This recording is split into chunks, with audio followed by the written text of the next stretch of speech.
State Farm Center and following our program. So really excited about the year and where we're at, and more importantly, where we're going. And that's the most important thing for us is the vision of where we're going to get to.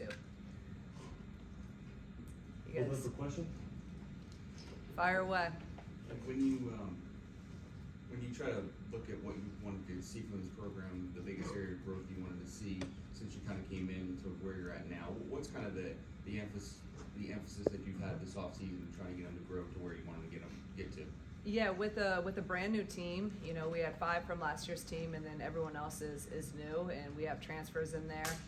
Really, the biggest thing for us is instilling our culture and our expectations and our standards of every single day, what it takes to be elite and to have winning ways. So, you know, that from team chemistry to getting those relationships and learning each other, but more importantly, just the culture aspect of the expectation of daily, of the work and the intensity and the attention to detail.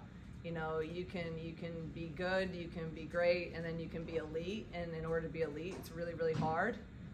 And that's every single day, your habits. So that's really just trying to instill that culture and develop habits.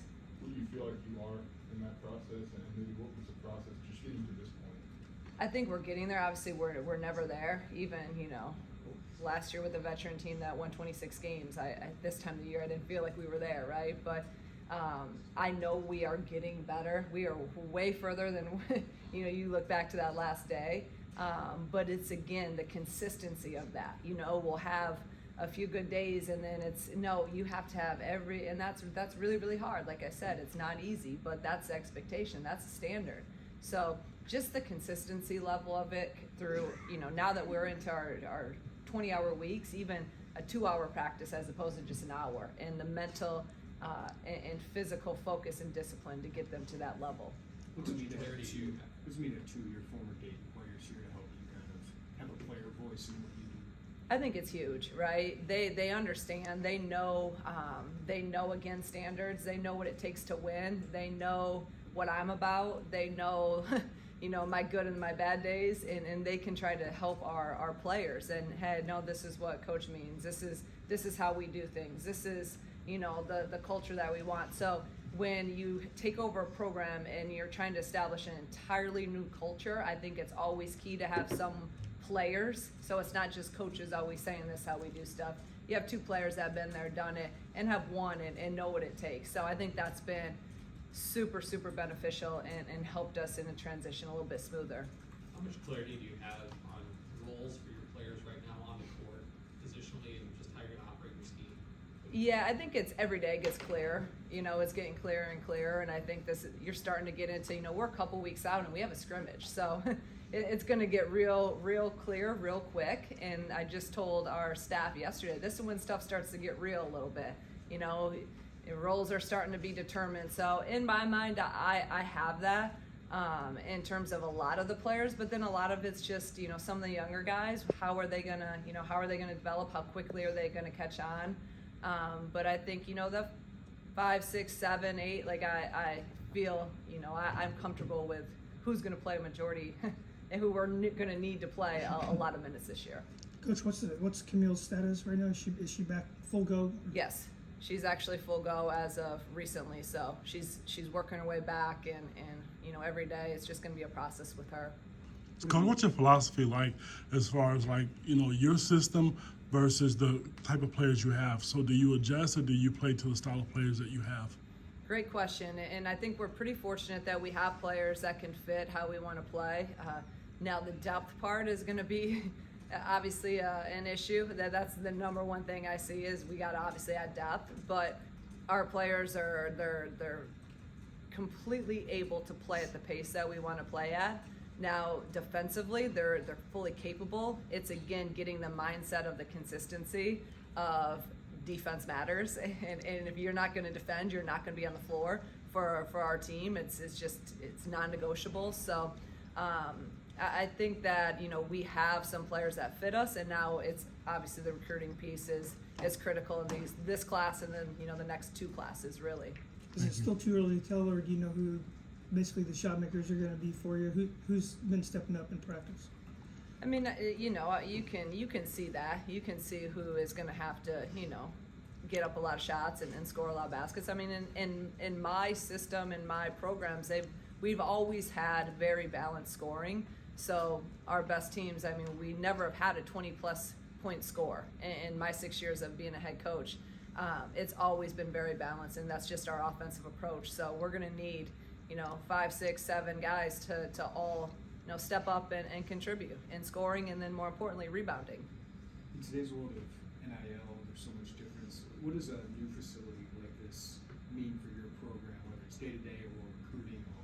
It's huge. I mean, we've now had, literally the past 5 weeks, we've had official visits on, and I'm telling you, when you walk into that building, it matters, and NIL matters. So those things have really, they've helped us a great deal in terms of the facility, and we can sell that because, like I said, right now, for us, we can't sell tradition, and Coach Underwood can sell. He's won 2 Big Ten titles. We can't do that right now. So we have to, we're going to sell in our relationships and our vision and hopefully the products we've put on the floor, albeit not at this institution, but the success we've had in our style. But then you walk them into Ubben and you have those resources and the facilities. I mean, we have a kid on campus right now and being recruited by all Big Ten schools, and she's blown away, and her family's blown away by that facility. So it's a game changer, and it's helped us tremendously so far. Just with the roster turnover we've had, how much does that maybe force, I guess, some of the transfers have to make an impact, I guess, more quickly because you don't necessarily have the luxury of staying around? Yeah, if you look at our team, I mean, we have 1 senior, and then we have really 1, junior, senior, whatever you want to, with COVID. So we're young, we're freshmen, and a lot of sophomores in terms of eligibility standards. So our transfers are going to have to play a big role. A lot of our young kids are going to be some of our main guys playing a ton of minutes. So with that is going to be some learning curve and some bumps in the road, but they're talented and they're able to do it. Just some of them are going to have to learn. But yeah, the transfers, it's key. They're going to have to come in and play. And we'll continue to look at transfers as we recruit, this year and in years to come. With such a young team, are there any more or less challenges with installing that culture, just that you're not maybe correcting some things in the past, which you're also kind of new to this? Yeah, with a young team, there's always more, right? Because they're just young, and I always say they don't know what they don't know. And so that's where I think it does help having a couple players that are familiar with our culture, because they were just freshmen and, a year or 2 ago in a very veteran, in a very established culture. So they were kind of the younger guys being, mentored by our seniors. So now roles have flipped. You look at a Makaira, you look at Brandon, like Makaira, last year she didn't have to be that leader. Well, now, she has to be. So now she's learned from some great people. She knows what it looks like.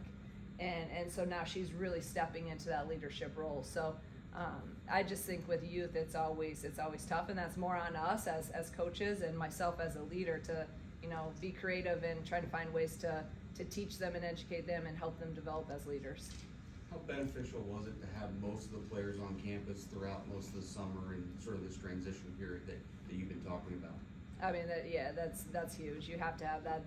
The more time, the better. Obviously, we've been in 8-hour weeks, and I'm like, we need like 80 hours a day in order to get everything that I want to get in. So we're still not where we want to be in terms of what my normal teams would have in at this point, but it is what it is. I'm never going to sacrifice, being good at something that's just supposed to put a ton of stuff in. So, but the summer was huge, and we made a ton of strides. More importantly, just in our chemistry and our togetherness as a team, with everyone being new.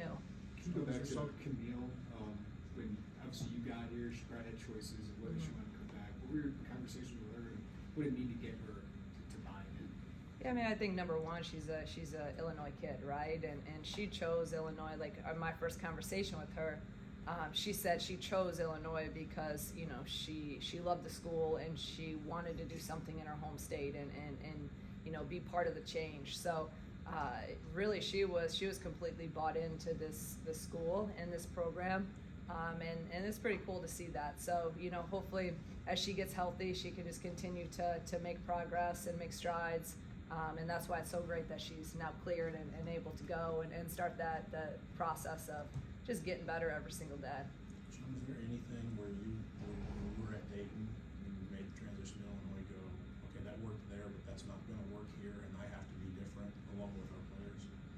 That's a really good question that no one's asked me yet. And you know, I can't think of anything. No, I think at the end of the day, like how we go about doing stuff and how we recruit and you know, the time we pour into building relationships and recruiting, our style, you know, that transcends, that transfers to wherever you're at. And now I just look at it as a benefit, right? Like at Dayton, we would do all that and they'd be like, Coach, I love you, but you know, my dream's to play in the Big Ten, or my dream's to, so now we kind of have the best of both worlds. We can still do our thing and how we cultivate relationships, but now we have, you know, and you have the facilities, you have the conference. So nothing glaring that had to be changed, no. And I may feel differently when, you know, we talk next year, but so far, no. How would you describe your style of play that you like? Is it up tempo? Is it ball pressure? You know, what kind of system? Yeah, to simplify it, it's very simple. We defend at first. We've been a top 15 team the past 6 years in the nation in defense field goal percentage and defensive rebounding. So we're going to defend, we're going to rebound, and then we're going to run and play fast. And in our Phoenix transition, we're trying to score in 6 seconds or less and really play fast and free in our offense. But that, I tell our team every day to remind them, you can't play fast if you don't get stops. It's hard to play fast out of dead balls. So, but we're not a pressure team. We're gonna get, you know, our stops come from, and how we've been a top 15 team comes from just contesting and making every shot contested and tough and keeping people out of the paint. So very containment based team defense. When I talked to you, they were talking about attention to detail and how you weren't going to move on to the next skill until they mastered this.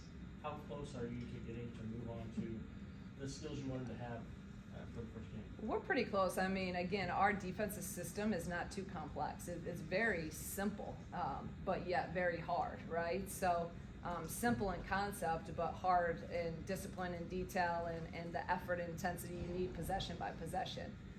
But then, like, you know, I'm a man-to-man team, but we always had to put in a zone, and so I haven't gotten to that yet, you know, but I put all this zone in, last year we put all this stuff in, and then I don't want to play it, so I don't know why I even put it in, but, you know, we may have to have it this year, as we didn't have to have it last year because we're not as deep as my teams have been, so we may have to have something, because we can't get in foul trouble at all, and we can't afford any injuries this year, so we're close. We're close. We're not as far off as what, you know, where we should be.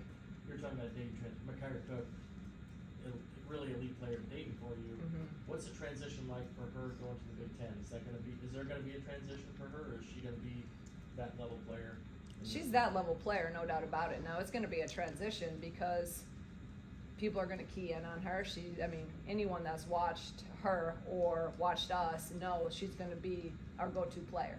She's going to have to take a lot of shots. She's going to have the ball in her hands a lot more. She's going to have to run the point more than she did last year.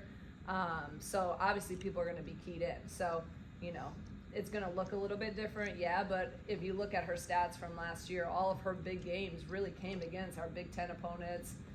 You know, the NCAA tournament, she all her big games were in some big moments. So no doubt about it, she is a Big Ten player. She could have played anywhere in the country, or not anywhere in the country, but she had Big Ten, Power 5, you know, offers coming out of high school, and when she was in the portal, she had, you know, those options. So she's a great player, but yeah, it'll look different, and it'll take her some time just to get adjusted, I'm sure. Anything else for Coach? Thank you guys, appreciate it.